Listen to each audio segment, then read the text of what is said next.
गांधी का आप सब जानते हैं कि गांधी की का सत्याग्रह और स्वराज, इसी पर मैंने आपको लिखने के लिए भी दिया है कि आप इसी विषय पर अपना असाइनमेंट भी लिख देंगे T2। लेकिन T2 से भी जरूरी है सत्याग्रह और स्वराज को समझ लेना। जैसे आपके मॉडर्न जिन पॉलिटिकल थिंकर्स वाला ग्रुप है उसमें मैं सामग्री, पाठ्य सामग्री भी हिंदी अंग्रेजी में उपलब्ध करा दूंगा। सत्याग्रह और स्वराज। अपनी आत्मकथा माई एक्सपेरिमेंट विथ ट्रूथ, ये 1929 में प्रकाशित हुई थी। में गांधी ने लिखा है कि मेरे निरंतर अनुभव ने मुझे विश्वास दिलाया है कि सत्य से अलग कोई ईश्वर नहीं है। सत्य से अलग ईश्वर नहीं है। गांधी कहा करते थे कि मैं शायद ईश्वर के बिना जीवित रह सकता हूं, लेकिन सत्य के बिना जीवित नहीं रह सकता हूं। तो गांधी का जो सत्याग्रह है, सत्य के पथ पर चलने की जो इच्छा है, वह अहिंसा से जागृत होती है। उनका सत्याग्रह उनका सत्याग्रह और स्वराज दोनों सत्य और अहिंसा से, और दोनों का रिलेशनशिप ओवरलैपिंग का है। दोनों का संबंध अन्योनाश्रित है, एक दूसरे पर आश्रित है। और गांधी ने स्पष्ट कहा कि सत्य को सिद्ध करने का एकमात्र साधन है, वह है अहिंसा। अब गांधी ने सत्य को अहिंसा से कैसे जोड़ा? सत्य के बिना, सत्य की स्थापना बिना अहिंसा के नहीं हो सकती है। सत्य जब भी स्थापित होगा वह अहिंसा के आधार पर ही स्थापित होगा, क्योंकि अहिंसा निरपेक्ष होती है। अहिंसा किसी चीज की अपेक्षा नहीं करती है। अहिंसा के लिए यह आवश्यक है अहिंसा के लिए यह आवश्यक है कि वह पूर्ण रूप से निर्द्वंद होता है, और ये सापेक्ष नहीं निरपेक्ष होता है। इसको बहुत मैं आसान शब्दों में कहूं तो जब व्यक्ति अहिंसक होता है, जब वो हिंसा नहीं करता है, तो वह वैचारिक रूप से शांत होता है। जब उसमें हिंसा की प्रवृत्ति चली जाएगी, और हिंसा क्या है? दूसरे के प्रति जो ईर्ष्या का भाव है वही हिंसा है, और दूसरे के प्रति जो ईर्ष्या का भाव नहीं है वो अहिंसा है। तो जब व्यक्ति से ईर्ष्या का भाव, गांधी कहते हैं कि जब व्यक्ति से ईर्ष्या का भाव जाता है और उसमें प्रेम का भाव जागृत होता है, ये तब विचार की शुद्धता की स्थिति आती है।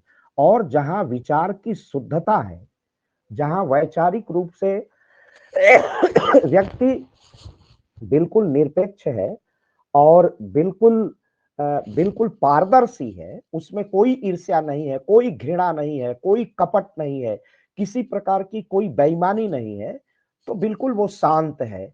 और जब वो शांत है, घृणा नहीं है, ईर्ष्या नहीं है, द्वेष नहीं है, कपट नहीं है, तब ऐसे स्थिति में वो सत्य के निकट है।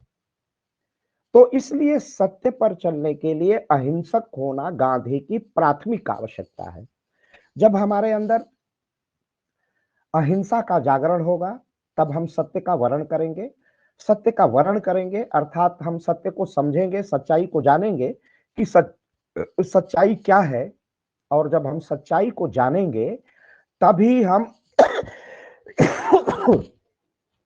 सत्य के लिए आग्रह कर सकते हैं।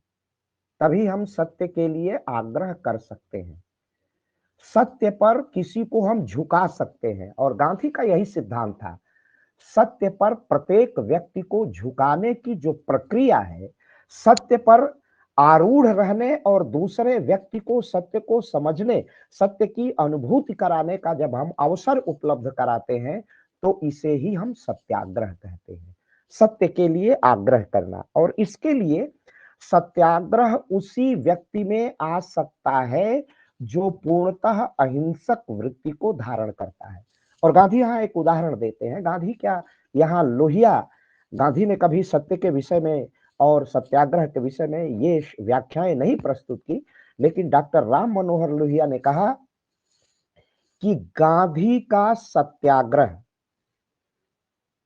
कायरता नहीं है, गांधी का सत्याग्रह वीरता है। और वह और कहते हैं कि गांधी के सत्याग्रह में शेर की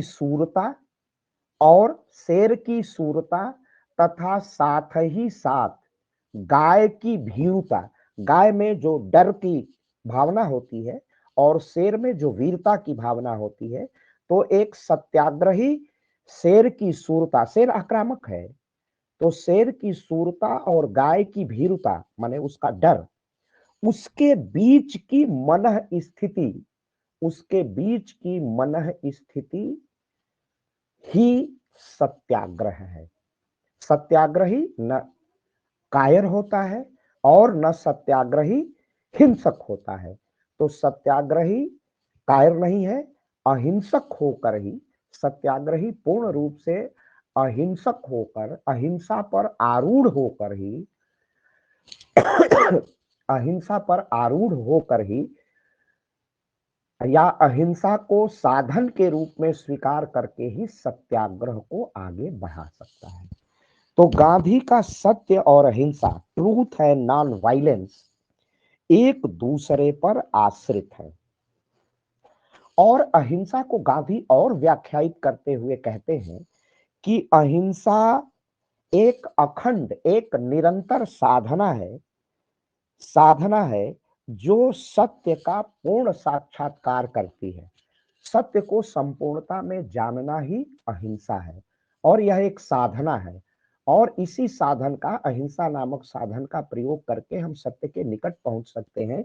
और जब सत्य की अनुभूति हमारे अंदर स्वयं हो जाएगी तब हम दूसरे को सत्य का अनुभव करा सकते हैं। ईश्वर की तरह सत्य का साक्षात्कार भी बहुत कठिन है। जैसे ईश्वर को पाना कठिन है, उसी तरह सत्य के मार्ग पर चलना भी बहुत कठोर और कठिन काम है। सत्य की ओर चलने वाला सत्याग्रही सत्य के मार्ग पर वही चल सकता है, और वह मार्ग है अहिंसा। जिसमें पूर्णतः अहिंसा हो वही सत्य के मार्ग का वर्ण कर सकता है, वही सत्य के मार्ग पर चल सकता है। गांधी की ऐसी अखंड धारणा है। गांधी ने कहा कि ईश्वर की तरह सत्य का साक्षात्कार या सत्य की साधना करना कठिन है, क्योंकि यह अत्यंत रहस्यमय है। अब गांधी यहाँ सत्य को रहस्यमय बताते हैं। जैसे ईश्वर रहस्यमय है, ईश्वर को हम लोग देख नहीं सकते, ईश्वर का हम अनुभव करते हैं। जैसे स्वामी विवेकानंद जी गए, आशुतोष प्रजापति अपना वो ऑफ कर दो भाई, अपना वीडियो तो ऑफ करो। जैसे हम सत्य का वर्णन करते हैं, जैसे ईश्वर रहस्यमयी है, उसी तरह सत्य भी रहस्यमयी। हम ईश्वर की, और मैं एक उदाहरण आपकी कक्षाओं में प्रायः दिया करता हूं कि स्वामी विवेकानंद रामकृष्ण परमहंस के पास गए और रामकृष्ण परमहंस से पूछा कि क्या मुझे आप सत्य का, हमें आप ईश्वर का साक्षात्कार करा सकते हैं। और उनके जैसा तर्कवादी, स्वामी विवेकानंद जी जैसा तर्कवादी जो नरेंद्र नाथ दत्त थे, जब रामकृष्ण परमहंस के पास पहुंचे कालीघाट तो सबसे यही प्रश्न करते थे कि आप मुझे ईश्वर दिखा सकते हैं। सारे जितने उस जमाने के लब्ध प्रतिष्ठित संत थे, सभी के पास पहुंचे हुए थे नरेंद्र नाथ दत्त, जो बाद में स्वामी विवेकानंद। किसी ने कहीं कहा कि सत्य का दर्शन करा सकते हैं, ईश्वर का दर्शन करा सकते हैं। तो रामकृष्ण परमहंस ने कहा कि नरेंद्र नाथ, मैं तुम्हें ईश्वर दिखाऊंगा। और ले गए और उनकी गर्दन पकड़ करके, और जो वहां हुगली है, कालीघाट जो गंगा है, कालीघाट के उस मंदिर के नीचे ले गए और उनका सर पानी में डुबो दिए। और पानी में डुबोने के बाद, अब ऐसा कहते हैं, पानी के डूबने के बाद एक तो पहली जो उनकी तर्कपूर्ण अनुभूति हुई, ये हुई कि ईश्वर को जानना अत्यंत दुष्कर है, बहुत सहज काम नहीं है कि कोई दिखा सकता है। और ईश्वर अनुभूति जन्य है, रहस्य है और उसी रहस्य को जानना है। और कहते हैं कि उनमें शक्तिपात हुआ और उनके ज्ञान चक्षु जागृत हो गए और उनको ईश्वर का साक्षात्कार होता है विवेकानंद को। तो गांधी कहते हैं कि जैसे ईश्वर रहस्यमयी है वैसे भी सत्य बहुत रहस्यमयी है। सत्य का रहस्यमयी होना गांधी के दृष्टि में था कि सत्य के अनेक आयाम है। जैसे जैसे ये पावर बैंक है, तो पावर बैंक का एक एक डायमेंशन है, एक इधर का डायमेंशन है, एक इसके उल्टा डायमेंशन है, ये डायमेंशन है, फिर इधर का डायमेंशन है। तो इसी तरह सत्य के भी कई डायमेंशन है, ट्रूथ के कई डायमेंशन है, सत्य के कई आयाम है। उसमें शुद्ध सत्य क्या है, वास्तव में सत्य क्या है, इसको जानना बहुत आवश्यक है।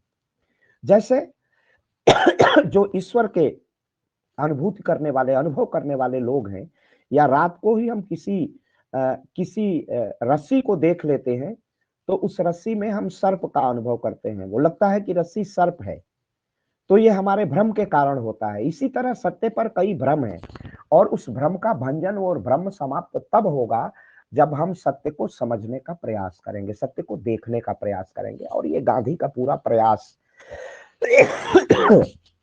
अपने व्यक्तिगत जीवन में भी है और सार्वजनिक जीवन में है। गांधी वह सत्य दिखाना चाहते हैं औपनिवेशिक शासन के विरुद्ध। औपनिवेशिक शासन को भारत की जनता के प्रति जो इरिस्पॉन्सिबिलिटी थी, रिस्पॉन्सिबिलिटी नहीं थी औपनिवेशिक सरकार की, कोलोनियल गवर्नेंस भारत की जनता के प्रति उत्तरदायी नहीं था, वो सत्य उसे दिखाई नहीं देता था। और गांधी उस सत्य को दिखाना चाहते थे और उस सत्य को दिखाने के लिए, उस सत्य का दर्शन कराने के लिए सविनय अवज्ञा आंदोलन, जितने आंदोलन गांधी ने चलाए, वो सत्य का नमक का सत्याग्रह चलाया गांधी ने, असहयोग आंदोलन चलाया गांधी ने, ये सबका उद्देश्य था कि अंग्रेजी हुकूमत को सत्य का दर्शन कराया जाए, अंग्रेजी सरकार को, औपनिवेशिक सरकार को सत्य का दर्शन कराया जाए कि सत्य ये है। दुर्भिक्ष में आप सब जानते हैं कि जब महान अकाल पड़ा था, उसमें सन्यासियों ने विद्रोह किया था, भारत के लोग भूखे मर रहे थे। उस समय आनंद मठ नामक रचना हुई, वंदे मातरम लिखा गया, वो गांधी के पहले का कालखंड है। लेकिन उस युग में भी सत्य का दर्शन अंग्रेजी सरकार ने नहीं किया। इस प्रकार सत्य ओझल जब होता है तो सत्य को वही व्यक्ति जागृत कर सकता है जो व्यक्ति अहिंसक होगा। और अहिंसक व्यक्ति क्या हो जाता है, निडर हो जाता है, उसे सत्य कहने में कोई संकोच नहीं होता है, उसे अपने प्राणों की चिंता नहीं होती है, वो जो भी कहेगा सत्य कहेगा। और वो तब कहेगा जब वो पूर्ण रूप से अहिंसक हो जाएगा। जब उसे डर सताएगा कि अंग्रेजी प्रशासन मुझे जेल में डाल देगा, जब उसे डर सताएगा कि अंग्रेजी प्रशासन मुझे शूट आउट का ऑर्डर दे देगा, मुझे गोली से उड़ाने का आदेश दे देगा, मुझे काला पानी की सजा दे देगा, तब वह वह अहिंसक कभी नहीं हुआ है। उसे कोई सत्य के मार्ग पर चलने से जब कोई डर न रहे, वो निर्भय हो जाए, तब समझ लीजिए गांधी कहते हैं कि तब ऐसा मानना चाहिए कि मैं पूर्ण रूप से अहिंसक हो गया हूं। और जो व्यक्ति पूर्ण रूप से अहिंसक होता है वही व्यक्ति सत्य का वर्णन कर सकता है और वही व्यक्ति सत्य का साक्षात्कार कर सकता है और वही व्यक्ति सत्य पर आरूढ़ हो सकता है और वही व्यक्ति सत्य के लिए स्वयं मानता है और सत्य को मनवाने के लिए दूसरे के लिए प्रेमपूर्ण आग्रह करता है, क्योंकि उसमें हिंसा नहीं है। वह फिलॉसफी ऑफ बम जैसा भगवती चरण बोहरा ने एक पंपलेट लिखा था, फिलॉसफी ऑफ बम, बम का दर्शन। हम भय से दूसरे व्यक्ति को कुछ समय तक झुकने के लिए बाध्य कर सकते हैं, उसे हम बराबर झुकने के लिए बाध्य नहीं कर सकते। तो जो सत्याग्रह था गांधी का, वह पूर्णतः अहिंसक है और वह सत्य की अनुभूति कराने वाला है, सत्य की साधना करने वाला है, सत्य के मार्ग पर निरंतर आगे बढ़ने वाला है। और इसमें महाभारत में, जैसे महाभारत में अहिंसा की शिक्षा दी गई है, अर्थात अहिंसा ही धर्म है। अब ये गांधी का के विषय में लोग कहते हैं लेकिन अधूरा सत्य है। लेकिन दुनिया के का एक दर्शन है जो महावीर जैन का दर्शन है, वो अहिंसा को ही धर्म मानता है। और पश्चिम में ईसा ने भी इसी प्रकार की अहिंसा, नॉन वायलेंस की शिक्षा दी, नॉन इंजरी की शिक्षा दी। किसी को आप क्षतिग्रस्त मत कीजिए, किसी के प्रति अहिंसा मत करिए। और अहिंसा परमो धर्मः, इस शब्द का मूल अर्थ है कि हम ऐसा व्यवहार जिसमें हिंसा हो, वायलेंस हो, उसका सहारा नहीं लेंगे। अर्थात किसी जीव को इंजर्ड नहीं करेंगे, किसी जीव को पीड़ित नहीं करेंगे, किसी जीव को पीड़ा नहीं, उसको हम किसी प्रकार का शारीरिक क्षति नहीं पहुंचाएंगे। ये गांधी की अहिंसा है। मनुष्य को क्या नहीं करना चाहिए और मनुष्य को क्या नहीं करना चाहिए और क्या करना चाहिए, गांधी जी ने अहिंसा के सकारात्मक पक्ष को पहचानने का प्रयत्न किया है और इसे ही अहिंसा के सकारात्मक पक्ष को वर्ण करने का आग्रह किया है। अब यहाँ पर अहिंसा का एक नकारात्मक पक्ष है और अहिंसा का एक सकारात्मक पक्ष है। अब गांधी की, अब जैसे हम कई दिनों तक भूखे रहें और अपने को प्रताड़ित करें और केवल उसका ध्येय अपने को सुधारना है और उससे दूसरा व्यक्ति प्रभावित नहीं होता है, तो ये अहिंसा का नकारात्मक स्वरूप है। लेकिन हम भूख हड़ताल कर रहे हैं, सत्य के लिए कर रहे हैं, सत्य को मनवाने के लिए कर रहे हैं, यह अहिंसा का सकारात्मक पक्ष है। आंदोलन करना अहिंसा का सकारात्मक पक्ष है। अन्याय के विरुद्ध आवाज उठाना, प्रेम पूर्वक अपनी बातें कहना अहिंसा का सकारात्मक पक्ष है। तो गांधी इसी सकारात्मक पक्ष की हमेशा चर्चा करते हैं और उनका सत्य और अहिंसा अलग हो ही नहीं सकता। तो जब भी आप सत्याग्रह लिखेंगे, सत्याग्रह की विवेचना करेंगे, तो उसमें आपको सत्य और अहिंसा दोनों लिखना पड़ेगा। आपको यह स्पष्ट करना पड़ेगा कि उनकी सत्य और अहिंसा की अवधारणा क्या है, क्योंकि सत्य की अवधारणा के बिना, अहिंसा के अवधारणा के बिना सत्याग्रह नहीं होगा और सत्याग्रह के बिना मनुष्य अपने लक्ष्य को प्राप्त करने में असफल रहेगा। तो यही, और वो सत्य और अहिंसा पर उनका सत्याग्रह आधारित है। बिल्कुल ओवरलैपिंग का रिलेशनशिप है, एक दूसरे पर आश्रित संबंध है, अन्योनाश्रित, एक दूसरे पर आश्रित संबंध वाला यह सत्य और अहिंसा है। और सत्य अहिंसा के बिना सत्याग्रह के परिकल्पना नहीं की जा सकती। और मैंने पहले ही इस व्याख्यान के प्रारंभ करने के पूर्व ही आप सबको बताया था कि गांधी का जो सत्य है वही ईश्वर है, वही परमात्मा है, वही उनका ब्रह्म है, वही उनकी उपासना है। गांधी की सत्य ही साधना है, क्योंकि सत्य और ईश्वर को गांधी एक दूसरे के पर्याय मानते हैं। और गांधी कहते हैं कि सत्य का विचार हमें परमात्मा की ओर प्रेरित करता है। सत्य का विचार हमें परमात्मा की ओर प्रेरित करता है।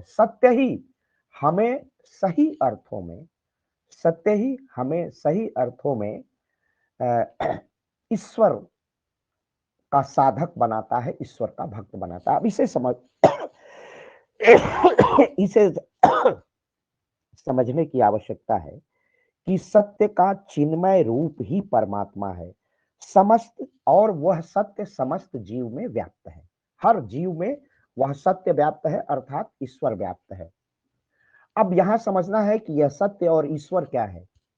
बहुत साधारण सी बात है, बहुत उसे आसानी से आप समझ सकते हैं। जो ईश्वर या जो धर्म है या अध्यात्म है, जो ईश्वर की सत्ता है, वह बुराई से लड़ने और अच्छाई पर चलने का रास्ता है। माने धर्म क्या है, ईश्वर क्या है? अन्याय के विरुद्ध संघर्ष करना और न्याय की स्थापना करना ही ईश्वर है। अच्छाई पर चलना ही धर्म है, बुराई से लड़ना ही धर्म है, और यही सत्य है। गीता में भगवान कृष्ण ने भी वही किया। त्रेता युग में भगवान राम ने भी वही किया, बुराई से लड़े, अच्छाई पर चले, बुराई का विनाश और अच्छाई का वरण, सत्य की स्थापना, इसे ही हम ईश्वर कहते हैं। इसीलिए गांधी का ईश्वर और गांधी का सत्य एक दूसरे के पर्याय है। मैं समझता हूं कि ये सारी बातें आपके बहुत आसानी से समझ में आ रही होंगी, क्योंकि जब हम सत्य का वर्ण करते हैं तो राम ने क्या सिखाई है? मर्यादा सिखाई है। राम ने क्या सिखाया है? सत्य पर आरूढ़ रहना सिखाया। कृष्ण ने यही सिखाया है, शिव ने यही सिखाया है, सत्य पर चलना, चाहे उसका परिणाम जो हो। हम परिणाम की चिंता नहीं करते हैं, लेकिन सत्य पर और धर्म का आग्रह करते हैं, सत्य और धर्म पर दृढ़ रहते हैं, सत्य और धर्म के लिए अंगदी पांव जमा देते हैं, दृढ़ रहते हैं, और इसीलिए वह सत्य ईश्वर का पर्याय बन जाता है। यही सत्य ईश्वर का पर्याय बन जाता है, यही सत्य ईश्वर है। इस प्रकार की मान्यताओं के माध्यम से, इस प्रकार की मान्यताओं के माध्यम से गांधी ने पूरे विश्व जगत को एक कर दिया है, पूरी मानवता को एक कर दिया है, क्योंकि जो भाव मेरे प्रति है, जो परमात्मा, जो सत्य मेरे लिए है, वही सत्य विश्व के लिए है। और इसी से विश्व की मानवता का कल्याण होगा, केवल एक व्यक्ति का कल्याण नहीं होगा। इससे विश्व की मानवता का कल्याण होगा। इसीलिए गांधी का सत्याग्रह, गांधी का सत्य विश्व आत्मा बन जाती है। केवल एक व्यक्ति की आत्मा, एक व्यक्ति का उत्थान नहीं, समस्त चराचर, समस्त सृष्टि के कल्याण का माध्यम बन जाता है। गांधी का ईश्वर ये नहीं कहता कि नाइजीरिया के लोग भूखे मरे, भारत के लोग भूखे मरे और अमेरिका के लोग भूखे न मरे। सभी को अन्न की उपलब्धता, अमेरिका हो, जापान हो, जो संपन्न हो, जो विपन्न हो, प्राणी मात्र के प्रति कल्याण का भाव ही सत्य है और वही परमात्मा है। महात्मा बुद्ध ने इसे क्या कहते हैं, बुद्ध ने इसी को विश्वात्मा कहा है, इसी को महावीर ने सत्य प्रेम करुणा कहा है। कोई व्यक्ति अगर किसी को आगे बढ़कर के सहयोग करता है तो वो ईश्वर का कार्य करता है। कोई व्यक्ति अगर सत्य पर दृढ़ है तो वो ईश्वर का काम करता है। कोई व्यक्ति अगर सत्य का कार्य कर रहा है तो वही व्यक्ति तो अहिंसक है, क्योंकि सत्य पर चलने की सामर्थ्य उसे ही है। जो व्यक्ति क्या है? जो पूर्णतः अहिंसक है। अहिंसा और सत्य का संबंध एकदम एकदम एक ही सिक्के के दो पहलू हैं। अन्योनाश्रित, ओवरलैपिंग का रिलेशनशिप, उसे आप हटा ही नहीं सकते। एक दूसरे से जड़े हुए ये संबंध बिल्कुल गर्भ और नाल का संबंध है। ये संबंध नदी और जल का है।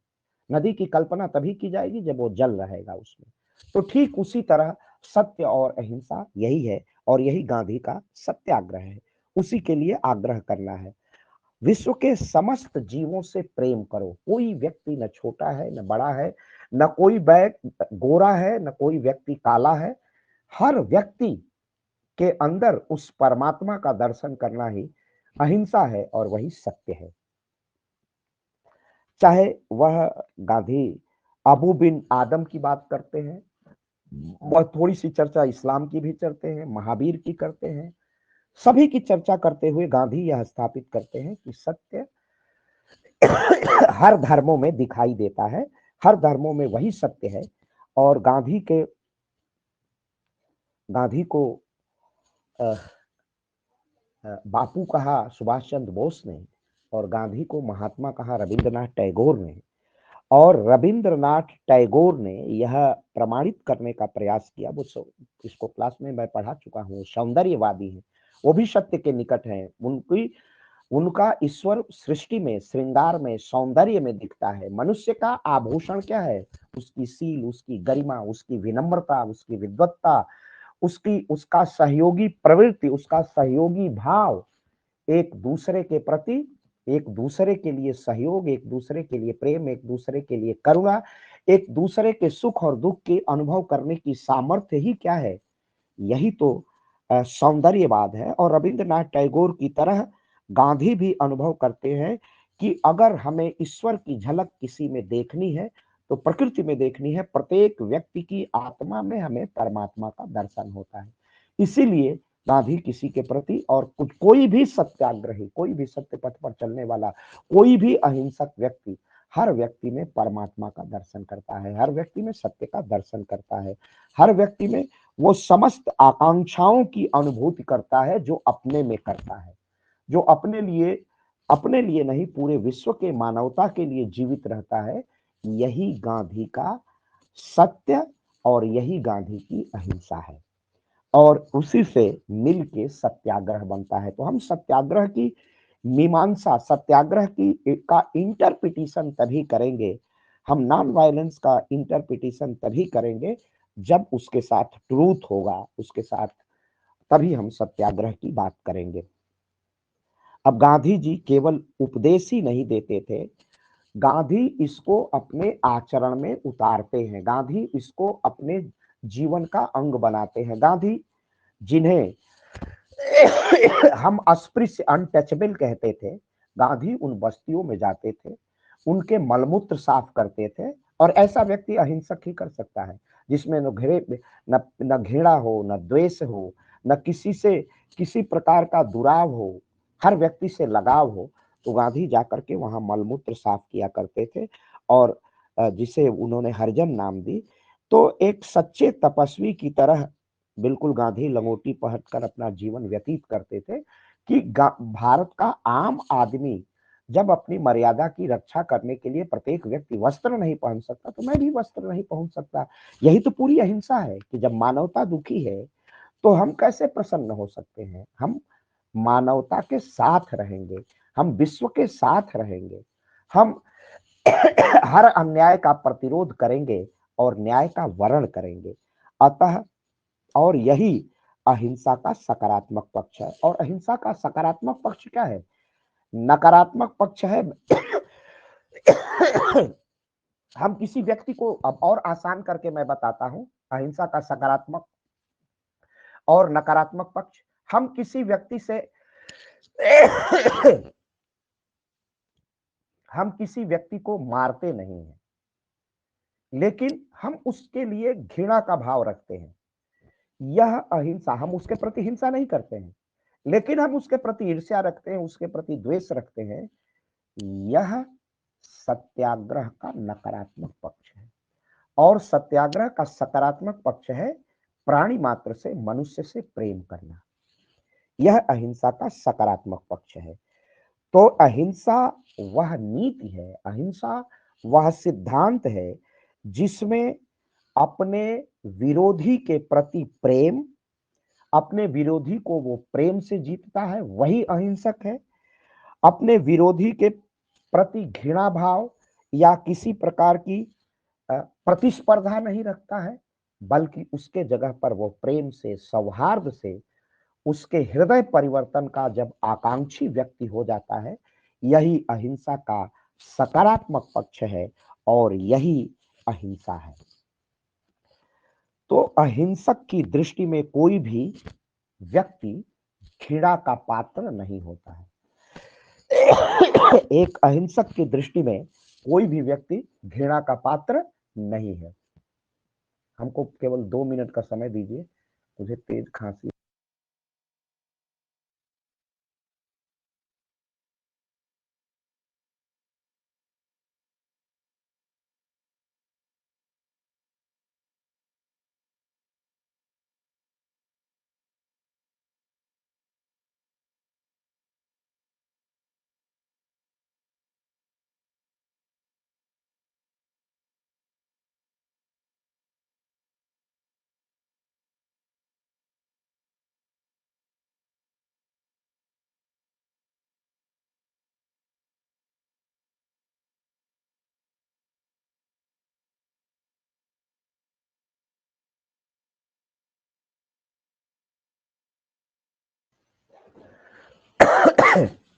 तो ये है न, हम पापी को से घृणा नहीं करेंगे, हम पाप से घृणा करेंगे, व्यक्ति से घृणा नहीं करेंगे।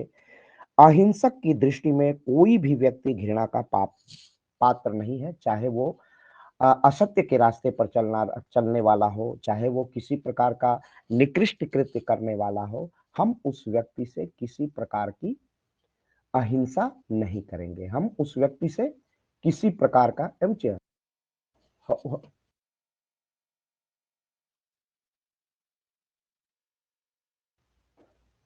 तो हम किसी से घृणा का भाव नहीं करेंगे। Hate the sin and not the sinner, हम पाप से घृणा करेंगे, पापी से घृणा नहीं करेंगे। ये गांधी का पूर्ण अहिंसक और सत्य के वर्ण करने वाले का चरित्र है। यदि कोई पापी तुम्हारे संपर्क में आता है तो उसे अपने चरित्र बल से उसका हृदय परिवर्तित करने का प्रयास करिए। गांधी ऐसा आग्रह भारतवासियों से करते हैं। गांधी जी एक ऐसी आध्यात्मिक साधना में गांधी ऐसी आध्यात्मिक साधना में विश्वास नहीं करते जो मनुष्य संसार से पलायन करे, पर्वतों में जंगलों में जाकर साधना करे। गांधी कहते हैं कि ये सत्याग्रह नहीं है, ये ईश्वर की साधना भी नहीं है, ईश्वर की भक्ति भी नहीं है। ईश्वर की भक्ति है संसार से पलायन नहीं करना, संसार में रहकर संसार को बदलने का प्रयास करना। यही गांधी की पूर्ण अहिंसा है, यही गांधी का सत्य है। अहिंसा का सिद्धांत अहिंसा का सिद्धांत मनुष्य को हिंसा से दूर करने की शिक्षा है, मनुष्य में प्रेम जागृत करने की दीक्षा है, मनुष्य में प्रेम जागृत करने की साधना है। जैसे जैसे हम इस अहिंसा की गहराई में जाते जाएंगे, अहिंसा की गहराई में उतरते जाएंगे, वैसे वैसे हमारा जीवन पूर्ण रूप से अहिंसक होता जाएगा, सत्य के समीप होता जाएगा और हम सत्य और अहिंसा के साधक बन जाएंगे और तभी हम सत्याग्रह कर सकते हैं। तो गांधी की सत्य और अहिंसा यह इच्छा रखती है, ये मांग करती है, ऐसी उसकी मंगल कामना है गांधी की अहिंसा की, कि हमारे किसी भी कृत्य से किसी व्यक्ति को किसी प्रकार का कष्ट नहीं पहुंचना चाहिए। हमें हमारे किसी भी कृत्य से किसी व्यक्ति को कष्ट नहीं पहुंचना चाहिए, बल्कि प्रत्येक व्यक्ति हमसे प्रेम करे, प्रत्येक व्यक्ति से घृणा न करे, प्रेम करे। और ये तभी स्थिति आएगी जब हम किसका वर्ण करेंगे? अहिंसा का वर्ण करेंगे, हम सत्य का वर्ण करेंगे, हम सत्य का वर्ण करेंगे, हम अहिंसा का वर्ण करेंगे। गांधी की दृष्टि में किसी को कष्ट पहुंचाने का विचार या किसी को बुरा, किसी की के प्रति जो ईर्ष्या का भाव है, घृणा का भाव है, या किसी का बुरा सोचने का जो भाव है, यह भी गांधी की दृष्टि में अहिंसा है। तो गांधी की अहिंसा केवल शारीरिक अत्याचार ही नहीं है, बल्कि मन का प्रदूषण भी है, मन के मानस के विचार भी है। इसी आधार पर गांधी के विचार का सृजन होता है, इसी आधार पर गांधी के विचार का निर्माण होता है। किसी के प्रति घृणा या देश की भावना रखना हिंसा है, और किसी के प्रति प्रेम भाव रखना ही अहिंसा है। इस तरह गांधी बार बार अहिंसा की आवश्यकता की ओर भारतीय समाज का ध्यान और भारत के लोगों का ध्यान और विश्व के लोगों का ध्यान गांधी आकर्षित करते हैं और कहते हैं कि हमारी तात्कालिक आवश्यकता अधिक से अधिक वस्तुएं ग्रहण करना या धन बटोरना भी हिंसा है। इसीलिए उन्होंने अस्तेय नामक सिद्धांत दिया। लेकिन हिंसा गांधी उसको भी मानते हैं, अत्यधिक लालसा करना भी हिंसा है। तो हिंसा क्या है? किसी के प्रति प्रेम, त्याग, अब त्याग भी आ गया हिंसा में, विचारों की शुद्धता, वो भी अहिंसा है। तो विचारों की शुद्धता, विचारों का परिष्कार और साथ ही साथ धन का असंचय, धन का संग्रह न करना, इस लोभ वृत्ति से निवृत्त होना भी गांधी की दृष्टि में अहिंसा है। तो हम अपने अधिकारों का मांग तभी कर सकते हैं हम जब दूसरे के अधिकारों की रक्षा करते हैं। यह भी अहिंसा है। हमें दूसरे के प्रति भी सहिष्णु रहना है। हम ऐसा कार्य करें जिससे पर्यावरण को किसी प्रकार की क्षति न हो। ऐसा नहीं है कि हम एक हमारे पास तालाब है और तालाब में हम अपना गंदा पानी छोड़ते हैं। गांधी उसको भी अहिंसा नहीं हिंसा मानते हैं। बल्कि स्थिति है कि हम पर्यावरण के प्रदूषण को रोकने का प्रयास करें। क्योंकि ऐसा क्यों, आपके मन में प्रश्न उठता होगा, ऐसा क्यों? क्योंकि गांधी ने दूषित विचार को भी हिंसा माना है। और जब दूषित विचार आपके होंगे तभी आपके कर्तव्य दूषित होंगे, तभी आप पर्यावरण का संरक्षण करेंगे, तभी आप तुरंत वृक्षों को धाराशायी कर देंगे, तभी आप अ, तभी आप कुओं की गंदगी साफ नहीं कर पाएंगे। उस जमाने में बावलियां थी, उस जमाने में तालाब थे, उस जमाने में कुएं थे। और गांधी कहते हैं कि विचार की शुद्धता हमें आचरण में ही और पर्यावरण में भी दिखनी चाहिए। अशोक महान ने वृक्ष इसीलिए लगवाए कि राह चलते लोगों को छाया मिले, राह चलते लोगों को फलदार वृक्ष से के फल मिले, मार्ग में चलने वाले व्यक्तियों को जगह जगह कुओं से पानी मिले। ये सारी सद्वृत्तियां, अच्छे विचार अहिंसा है गांधी की दृष्टि में। तो गांधी दूसरों को किसी भी चीज से वंचित करने की प्रक्रिया को अहिंसा मानते हैं। जैसे किसान के घर उत्पादन हो रहा है, किसान जी तोड़ मेहनत कर रहा है और जमींदार उससे या कलेक्टर, उस जमाने का औपनिवेशिक शासन व्यवस्था जबरदस्ती कर वसूलता था, जबकि खेतों में उतना ही उत्पादन हुआ था कि साल भर किसी प्रकार से उसका खर्च चल सके। तो गांधी उसको भी हिंसा मानते हैं।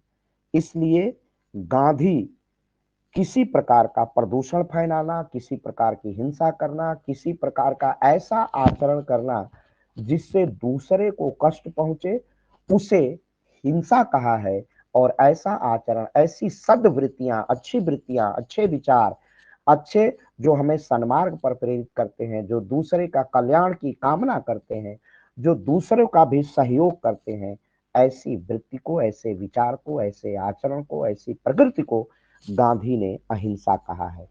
तो अहिंसा का विचार इस तरह नागरिकता, सिटीजनशिप और सारे सदाचार, सबसे अच्छे आचरण, जो गुड कंडक्ट है के सारे नियम अहिंसा है। जितने अच्छे विचार हैं, जितनी सद्वृत्तियां हैं, जितने सन्मार्ग हैं, वो सब क्या है? जितने सन्मार्ग हैं वह अहिंसा है, और जितना दुष्प्रवृत्ति है वह हिंसा है। आधुनिक युग में महात्मा गांधी ने अहिंसा को भारत की स्वाधीनता आंदोलन का एक राजनीतिक सिद्धांत बना दिया और इसे बड़ी सशक्त ढंग से प्रमाणित करके दिखाया। असहयोग आंदोलन, सविनय अवज्ञा आंदोलन, नमक सत्याग्रह, करो या मरो, जितने गांधी के प्रयोग थे वो सारे प्रयोग अहिंसक थे और गांधी उस पर आरूढ़ रहते थे। चौरा चौरी का आंदोलन हिंसक हुआ, गांधी ने आंदोलन वापस कर लिया बिना कहे पूछे। बड़ी आलोचना हुई, गांधी की बहुत भरपूर आलोचना हुई, और वो इस स्थिति पर आलोचना हुई कि शायद वो आंदोलन का दम थोड़ा सा और बढ़ गया होता तो उसी समय अंग्रेजों को भारत को स्वाधीन करना पड़ता। लेकिन गांधी जानते थे कि यह बहुत अस्थाई नहीं है। अस्थाई इसलिए नहीं होगा क्योंकि भारतवासियों ने अभी अहिंसा नहीं सीखी है। अब अपना उनका एक मस्त फकीरी का जीवन था, वो उनमें आध्यात्मिक शक्ति थी, वो भौतिक शक्ति को महत्वपूर्ण नहीं मानते थे। और इसलिए वो कहा करते थे कि अहिंसा निर्बल का अस्त्र नहीं है, अहिंसा निर्बल व्यक्ति का आश्रय नहीं है, बल्कि अहिंसा शक्तिशाली व्यक्ति का सुदृढ़ अस्त्र है। अहिंसा का पालन कोई वीर व्रतधारी दृढ़ पुरुष ही कर सकता है, कोई कायर व्यक्ति अहिंसा का वर्ण नहीं कर सकता है। एक शक्तिशाली व्यक्ति जो जिसमें घृणा समाप्त हो जाए, जिसमें भय समाप्त हो जाए, जिसमें जीवन का मोह समाप्त हो जाए, जिसमें पूरे समाज के लिए, मानवता के लिए त्याग की भावना आ जाए, वही व्यक्ति पूर्ण रूप से अहिंसक हो सकता है और वही सत्याग्रही हो सकता है, वही सत्य के लिए आग्रह कर सकता है। यह अहिंसा एक भौतिक शक्ति नहीं है, ये फिजिकल फोर्स नहीं है। अहिंसा स्पिरिचुअल फोर्स है। अहिंसा एक आध्यात्मिक शक्ति है जो व्यक्ति के अंतरात्मा में जागृत होता है, व्यक्ति के अंतरात्मा को झंकृत करता है, व्यक्ति के अंतरात्मा को स्पंदित करता है, व्यक्ति के अंतरात्मा को जैसे हम बर्तन मांज करके स्वच्छ कर देते हैं, अहिंसा और सत्य व्यक्ति की आत्मा को शुद्ध करते हैं, व्यक्ति की आत्मा को निर्मल करते हैं, व्यक्ति की आत्मा को सोल को रिफाइन करते हैं, व्यक्ति की आत्मा को मांजते हैं, व्यक्ति की आत्मा को मांज करके एक पूर्ण संपूर्ण पुरुष बना देते हैं, जिसमें न भय है, न किसी प्रकार की चिंता है, न मान का प्रश्न है, न अपमान से किसी प्रकार का भय है, बल्कि निर्भयता से सत्य पर दृढ़ता के साथ खड़ा रहना ही अहिंसा है। दृढ़ता के साथ सत्य मार्ग का अनुसरण करना ही सच्चे अर्थों में समाज को बदलने की प्रक्रिया और जितनी दुर्वृत्तियां हैं उसके परिष्कार के लिए बढ़ चलना ही सत्य है। तो गांधी की सत्य अहिंसा एक आत्मशुद्धि का आंदोलन है।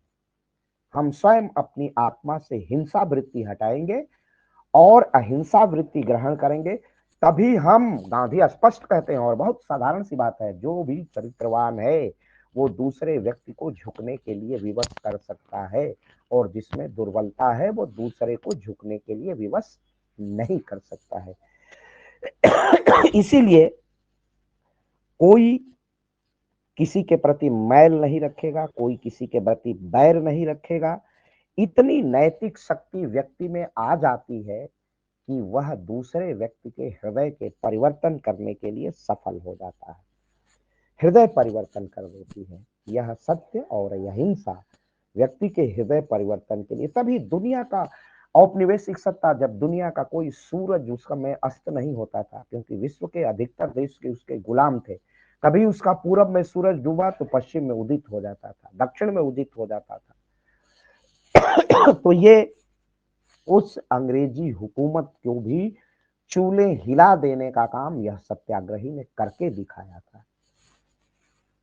तो समकालीन परिस्थितियों में, तत्कालीन परिस्थितियों में, जब स्वतंत्रता का कालखंड था, अहिंसा का महत्व और बढ़ा था, क्योंकि हम अंग्रेजों के तोपों का मुकाबला नहीं कर सकते थे, अंग्रेज के राइफल्स और उसके मस्कट का मुकाबला नहीं कर सकते थे।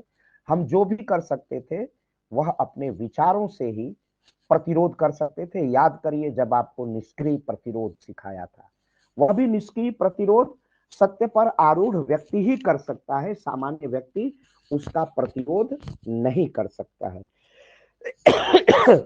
गांधी के अनुयायी एवं अमेरिका में गांधी को अपनाने वाले अश्वेत नेता मार्टिन लूथर किंग जूनियर ने 1929 और 1968 में गांधी की इन्हीं नीतियों का अनुसरण करके, और मार्टिन लूथर किंग जूनियर कहते हैं कि आज के अत्यंत विनाशकारी अस्त्र शस्त्रों के युग में हमारे सामने दो ही रास्ते हैं, या तो हम अहिंसा को अपना ले या फिर अपने अस्तित्व को ही मिटा दें। दो ही रास्ता है, या तो दुनिया अहिंसा का वर्ण करेगी या मानवता या मनुष्य अपने ही अस्तित्व का समापन कर लेगा। गांधी की सत्य अहिंसा का इतनी दृढ़ व्याख्या, इतनी सुदृढ़ व्याख्या, इतना बढ़िया इंटरप्रिटेशन, जैसा कि ऐसा निर्वचन, ऐसी व्याख्या जैसा मार्टिन लूथर किंग जूनियर ने किया था, कोई नहीं कर पाएगा। तो ये हो गया गांधी की सत्य और अहिंसा, तभी हम सत्याग्रह लिख पाएंगे। और दूसरा क्या है? सत्य और अहिंसा का अटूट संबंध है। सत्य और अहिंसा का, जैसे मैंने पहले ही बताया है कि वह एकदम ओवरलैपिंग का रिलेशनशिप है। सत्य के बिना अहिंसा नहीं और अहिंसा के बिना सत्य नहीं है। सत्याग्रह का, और जब सत्य और अहिंसा व्यक्ति में व्याप्त हो जाती है तब सत्याग्रह का जन्म होता है। अर्थात बड़े सरल शब्दों में कहूं तो गांधी ने ये जब सारी साधना सत्य की और अहिंसा की कर ली, तभी अंग्रेजी सरकार के विरुद्ध अपना प्रतिरोध आरंभ किया। जब गांधी बन गए, 1915 में गांधी भारत में आते हैं, सत्य और अहिंसा का उन्होंने नाटाल में, जुलू में उसका प्रयोग कर लिया था। भारत में 1915 में भारत की राजनीति में पदार्पण करते हैं गोपाल कृष्ण गोखले। गोखले उनके राजनीतिक गुरु बनते हैं और सबसे पहला सत्याग्रह, पहले तो उन्होंने पूरे भारत का भ्रमण किया और सत्य और अहिंसा जब उनमें व्याप्त हुई, सारे वस्त्रों को त्याग किया। जब जाकर के चिल्का झील में एक ऐसी दुब एकदम मैली कुचली चिथड़ी साड़ी में देखी अब एक भारतीय नारी को देखा, तो गांधी ने कहा कि ओ, अब मेरा सत्य और मेरी अहिंसा यह कहती है कि अब हमें वस्त्रों का त्याग कर देना है। तो एक ही धोती के दो टुकड़े करके गांधी आधी धोती नीचे और आधी धोती ऊपर उसको ओढ़ लिया करते थे। नेकेड फकीर तभी गांधी बनते हैं जब उनमें सत्य और अहिंसा व्याप्त हो जाती है। और फिर सत्य और अहिंसा मिलकर ही सत्याग्रह को जन्म देती है। तभी हम सत्य के लिए दृढ़ हो सकते हैं, मनुष्य का हृदय परिवर्तन कर सकते हैं, अन्यायी का हृदय परिवर्तन कर सकते हैं और सत्य पर दृढ़ता के साथ अपना पांव जमा सकते हैं। वस्तुतः सत्याग्रह एक गांधी का साधन है, एक तरीका है, गांधी की एक सामाजिक क्रांति का माध्यम है सत्याग्रह। अब जानते ही है, शब्द की दृष्टि से दो शब्दों से मिलकर बना है, सत्य और आग्रह। सत्य के लिए हम विनय पूर्वक आग्रह करेंगे कि मेरा विरोधी सत्य को समझे, सत्य की प्रतीति करे, सत्य की अनुभूति करे। और जो सत्याग्रही है जिसमें अहिंसा और सत्य आ गया है, वह सदैव इंसिस्टेंस ऑफ ट्रूथ, वो सत्य पर कांस्टेंट बना रहेगा, सत्य पर सदैव आरूढ़ रहेगा। सत्य क्या है, गांधी ने इस पर भी विचारण किया कि इसका निर्णय हम कैसे करें कि सत्य क्या है। जब कोई भी व्यक्ति अहिंसा का, जैसे पहले ही मैंने आख्यान के प्रारंभ में ही कहा कि कोई मनुष्य जो अपनी आत्मशुद्धि कर लेता है, अहिंसा का पालन करता है, सत्य पर आरूढ़ रहता है, वह अपनी आत्मा की शुद्धि कर लेता है और मनुष्य को यह विश्वास हो जाता है कि वह सत्य के मार्ग पर चल रहा है, वह सत्य के मार्ग पर चल रहा है। तब उसे जितनी भी बाधाएं आए, जितनी भी विपदाएं आए, उन सारी विपदाओं का वो सफलतापूर्वक सामना करता है और वह व्यक्ति सत्याग्रही हो जाता है।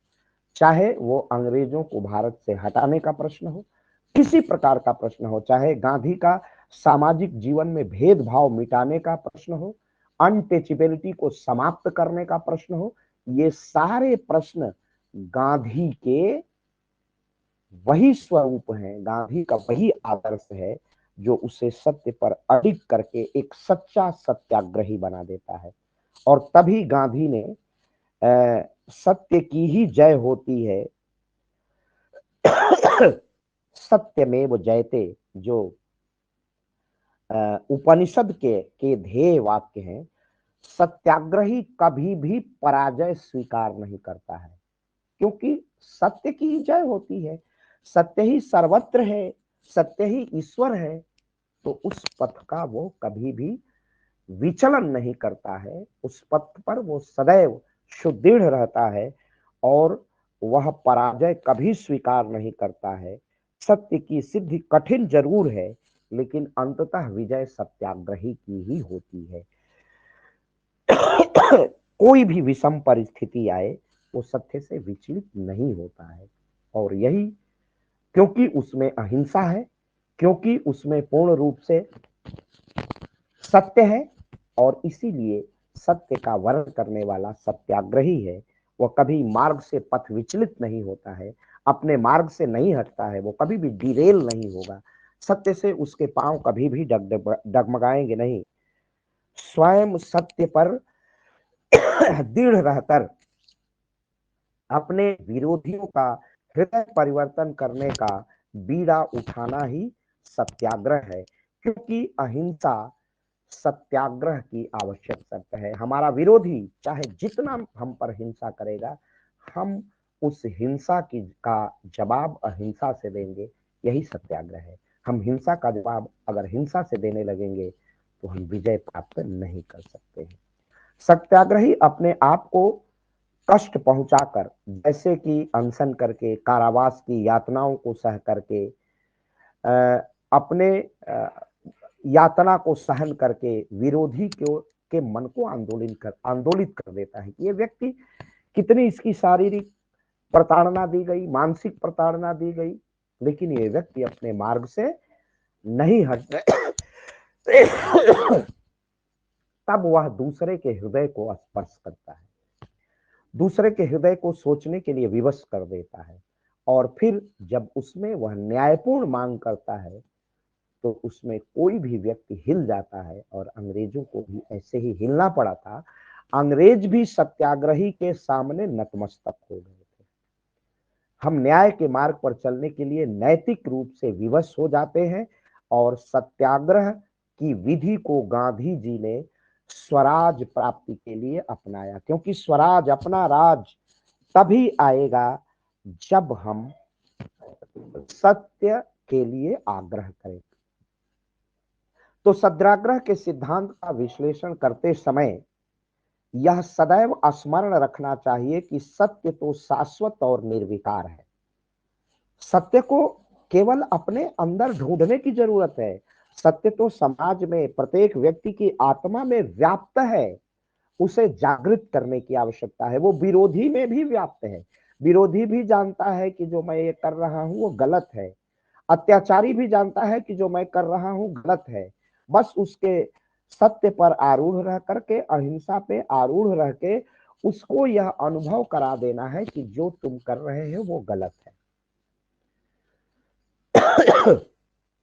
सत्याग्रह के सिद्धांत का विश्लेषण करते हुए गांधी ने कहा था कि सत्य तो निर्विकार है, उसका कोई आकार प्रकार नहीं है, कोई उसका स्वरूप नहीं है, वो इटर्नल है, शाश्वत है, माने हर जगह वो पाया जाता है।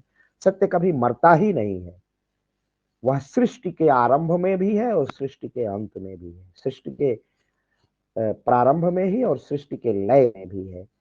तो कोई व्यक्ति यह दावा नहीं कर सकता कि उसे सत्य का पूर्ण ज्ञान हो गया है।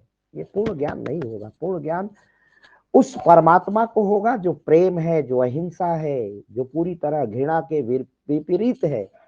यह केवल ईश्वर में ही हो सकता है, मनुष्य में नहीं हो सकता है। मनुष्य उसका प्रयास कर सकता है। राजनीति के क्षेत्र में सत्य की व्याख्या में मतभेद हो सकता है। कोई भगत सिंह जो मार्क्सवादी है, कोई बटुकेश्वर दत्त, कोई राजगुरु, राम प्रसाद बिस्मिल, चंद्रशेखर आजाद, ये गांधी से असहमत हो सकते हैं, लेकिन राजनीतिक क्षेत्र में सत्य की व्याख्या के प्रश्न पर कई प्रकार के वैचारिक मतभेद हो सकते हैं। कोई व्यक्ति इसे सत्याग्रह, जो सत्याग्रह का विरोधी है, इसे गांधी की हठधर्मिता, इसे गांधी की हठधर्मिता, गांधी का हठ भी कह सकता है, ऑब्टेंसी कह सकता है, लेकिन गांधी सदैव अपने सत्य और अहिंसा पर आरूढ़ रहे, जीवन पर्यंत आरूढ़ रहे। और गांधी ने कहा है कि जब भी समस्या होगी, यदि हम सत्य और अहिंसा पर आरूढ़ रहेंगे तो बड़ी से बड़ी समस्याओं का समाधान संभव है।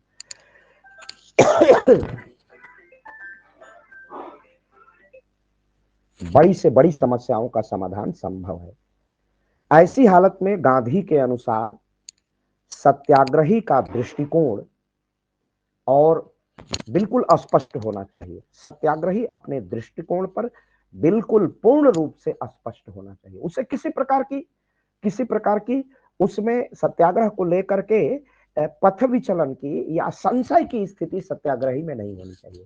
क्यों? सत्याग्रही पूर्णतः अहिंसक है, सत्य पर आरूढ़ है, तो उसमें संशय की कोई संभावना नहीं है। शास्त्र में भी कहा गया है, संशय आत्मा विनश्यति, जो संशय में रहता है उसका विनाश होता है। गांधी कहते हैं कि सत्याग्रही को दुविधा में नहीं रहना चाहिए, दुविधा और द्वंद्व से निकल जाना चाहिए। या तो वो पूर्णतः सत्य पर आरूढ़ रहे और सत्य पर आरूढ़ रहे और पूर्णतः अहिंसक रहे, उसमें कोई दुविधा नहीं होनी चाहिए। अगर दुविधा हुआ तो वो सत्याग्रही अहिंसक हो जाए, अहिंसक की जगह हिंसक हो जाएगा और फिर सत्याग्रह के माध्यम से अपना लक्ष्य प्राप्त करने में, राजनीतिक लक्ष्य प्राप्त करने में, आर्थिक लक्ष्य प्राप्त करने में, सामाजिक लक्ष्य प्राप्त करने में वह सत्याग्रही असफल रहेगा। यदि विरोधी पक्ष सत्याग्रही के आमंत्रण को, जो चाहता है सत्याग्रही उसको बदलना चाहता है, अगर वो उसे इनकार कर दे, हम परिवर्तन नहीं करेंगे, हम भारत को आजाद नहीं करेंगे, वो बातचीत के लिए भी सत्याग्रही तैयार नहीं है, तो भी उस पर हम नैतिक दबाव डालेंगे, हिंसा नहीं करेंगे और यह दबाव हम लगातार बनाए रखेंगे। और गांधी के इस सत्याग्रह और स्वराज को प्राप्त करने के, जैसे मैंने सत्याग्रह बता दिया, सविनय अवज्ञा आंदोलन, सिविल डिसओबिडियंस और जितने उनके आंदोलन हैं उसके महत्वपूर्ण, गांधी के अनुसार मनुष्य मूलतः एक नैतिक प्राणी है, वही वही सत्याग्रही हो सकता है जो नैतिक हो सकता है। जब मनुष्य नैतिक प्राणी है तो जो नैतिक राज्य के आदेश देंगे, अंग्रेजी सरकार देगी, हम उसको मानने के लिए बाध्य नहीं है। नैतिकता की कसौटी पर जो व्यक्ति, जो चीज खरी नहीं उतरेगी, सत्याग्रही उसे स्वीकार नहीं करेगा। नमक कानून, गांधी को लगा कि 3 कठिया खेती, नील की खेती, नमक का सत्याग्रह, खेड़ा में मजदूरों किसानों का आंदोलन, उन्हें लगा कि यह मानने लायक नहीं है, तो ये नैतिक नहीं है, ये सत्य के निकट नहीं है, ये अहिंसक का, ये अहिंसा नहीं है, पूर्णतः अहिंसा है, हिंसा है। तो गांधी ने उसका विरोध किया और गांधी वहां खड़े हो गए, क्योंकि नैतिकता की कसौटी पर वो सही नहीं, मानदंडों पर सही नहीं हो रहा था।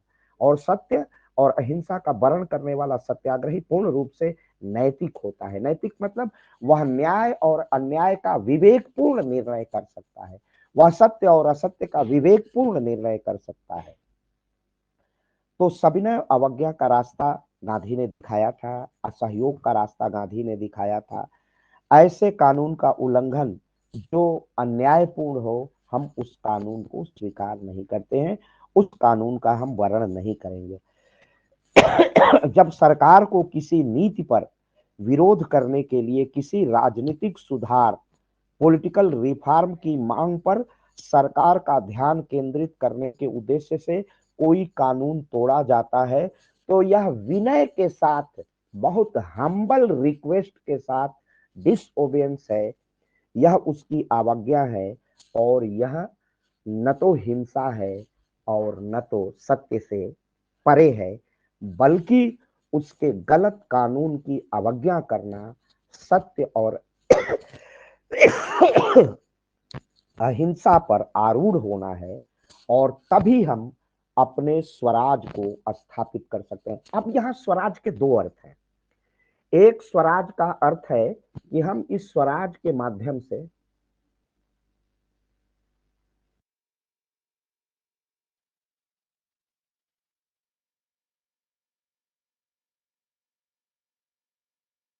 यहाँ स्वराज का 2 अर्थ है।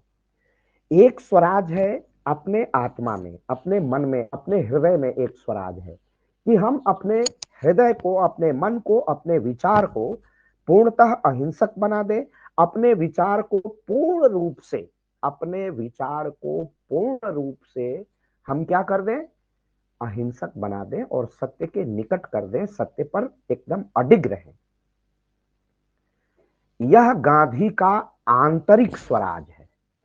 और जब व्यक्ति आंतरिक रूप से स्वराज स्थापित करेगा, अपने आत्मा का राज स्थापित करेगा, स्वयं अनुशासित हो जाएगा, अन्याय का विरोध करना सीख जाएगा, न्याय का पक्ष लेना सीख जाएगा, सत्य का अनुभव और अनुभूति कर लेगी, वही बाह्य स्वराज की मांग करेगा, वही कहेगा कि अब अंग्रेजों भारत छोड़ो, वही नमक सत्याग्रह तोड़ेगा, वही सविनय अवज्ञा आंदोलन चलाएगा, वही विनय पूर्वक हर बात को अस्वीकृत कर देगा जो नैतिकता के धरातल पर खड़ा नहीं है, जो उचित नहीं है, उसे मानने से पूर्ण रूप से वह इनकार कर देगा।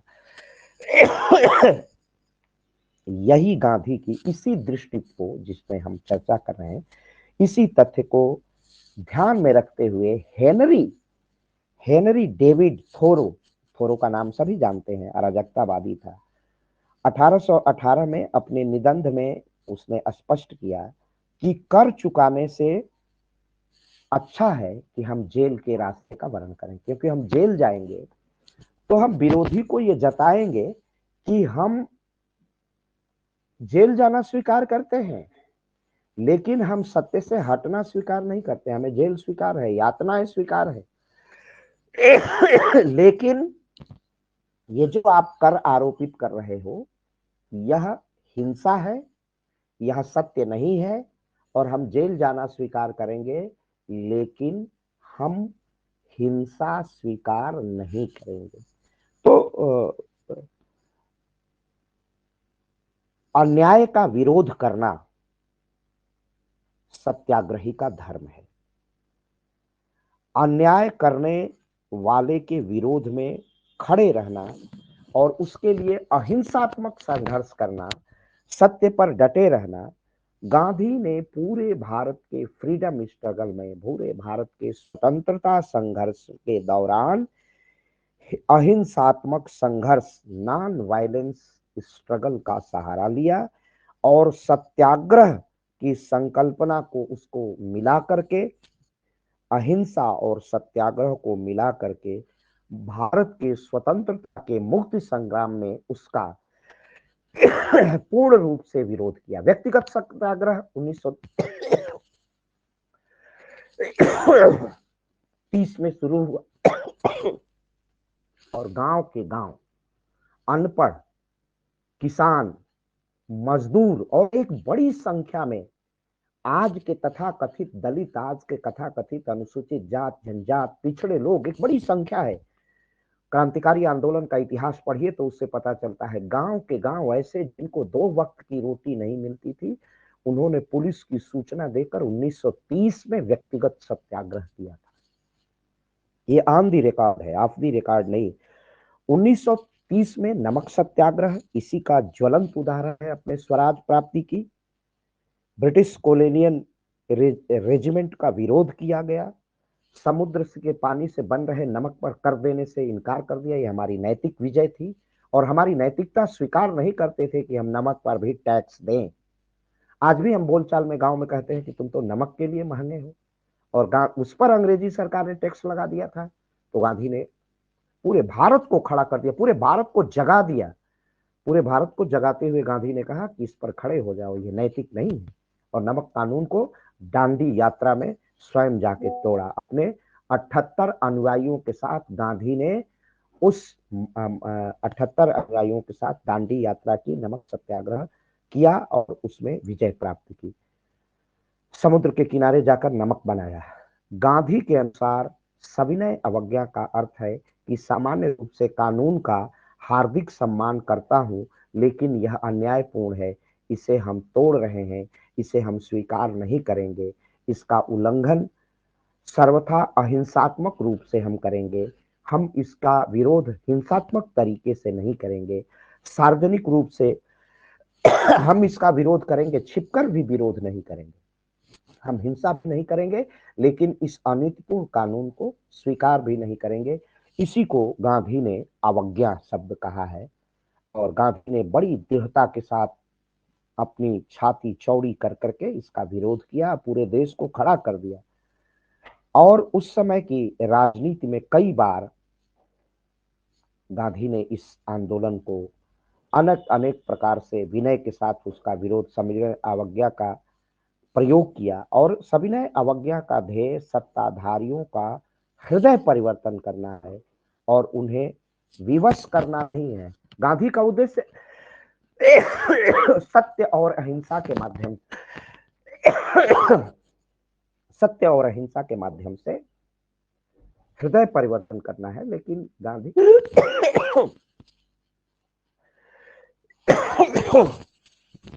लेकिन गांधी इस हृदय परिवर्तन के लिए किसी को विवश नहीं। ये है, यदि कोई समूह समाज के दूसरे समूह की अनदेखी करे, सरकार अनदेखी कर रही थी, ब्रिटिश सरकार। गांधी ने कहा कि केवल अपनी मांगे पूरी कराने का उद्देश्य जेल भरो आंदोलन चलाना नहीं है, बल्कि अनीतिपूर्ण कानूनों का विरोध करना और सरकार को सोचने के लिए विवश कर देना, सत्याग्रही को सत्य की प्रतीति कराने के लिए विवश कर देना ही हमारा सत्याग्रह है।